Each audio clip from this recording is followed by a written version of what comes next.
Mapagpalang araw po mga ka-viewers, naway nasa mabuting kalagayan kayo ngayon. Huwag po natin kalimutan na suportahan ang ama ng Kalingap na si Val Santos Matubang, at anak nito na si Kalingap Rab, para palagi po tayong updated sa mga ina-upload na video ng Kalingap, at please po sana naman wag po natin skip ang ads ng videong ito, kasi malaking tulong po yan sa mga tinutulungan ng Kalingap, at lalo na po sa mga pinapabahayan po natin, kaya po please wag natin skip.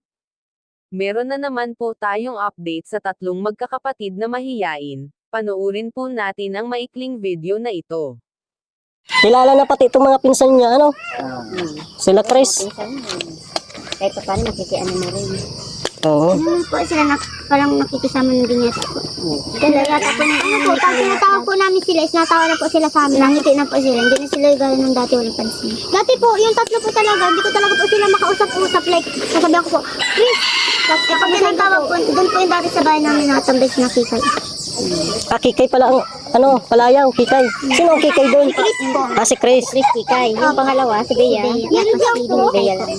Kasi militay po yung si Melissa, militay. Hindi naging militar. Si militay pala yun. Pinsan po pala ito ng tatlong sumbi, mga ganun. Militay. Buti hindi naging militay. Ano kuya, pasado baga ito si ano, si Princess. Oo. At ano pala ito? Masipag mag-aral. Ano ka, may ano ka? Award? Grade 9 po. Ngayon, wala pa. Pasok pa lang kabihira. Excited? Excited? Hindi ka na nagmamadali din. Pero tinuturuan mo sana sila magbasa. Yung tatlong pinsan mo. Ano po yung po nila sa akin magpaturo, nahihiya yata. Ako na nga po nag-offer sa kanila, sabi ko, tuturuan ko sila. Ayaw. Nahihiya. Kasi si Ate Melissa mo, siya ang nag-tutor niyan dati dito. Bago magpasukan siya. Mga ka-viewers, totoo nga po ang kwento ng pinsan na Tres Marias. Nagulat po sila at bilang nagbago na ang magkakapatid na ito. Kasi nga dati kahit daw po tinatawag nila sang mga ito, ay hindi sila pinapansin kahit ngumiti man lang o kaya tingnan sila. Sa ngayon po pag tinatawag na nila ay ngumingiti na ang mga ito. Dati mga Kalingap sinasabihan ang magkakapatid na masama ang ugali kasi nga po yun nga hindi na mamansin kahit sa pinsan nila. Mabuti na lang po at nabago ang buhay nila at pati mga ugali na bago po simula nang tulungan sila ng Kalingap. Kaya malaki ang pasasalamat ng mga kamag-anak ng Tres Marias sa Kalingap. Kasi nang dahil po sa Kalingap nagbago po ang takbo ng buhay nila. Kwento nga po ng isang kamag-anak pa nila, kahit nga daw ang nanay ng Tres Marias ay mahiyain din.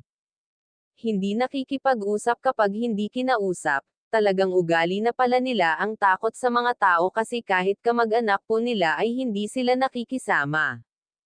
Pero dati ang magkakapatid doon tumatambay sa bahay ng pinsan nila.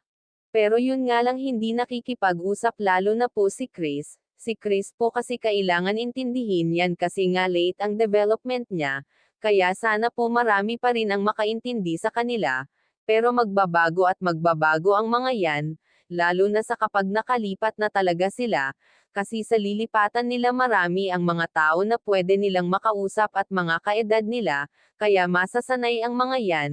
Ika nga ng pinsan nila na gusto niya pa'y turuan dati ang magkakapatid, kaso ayaw po talaga, dahil nga nahihiya sila. Abangan po natin mga ka-viewers ang susunod na update sa Tres Marias. Sa ngayon po hanggang dito lang po muna ang ating reaction video. Maraming salamat po sa inyong panonood.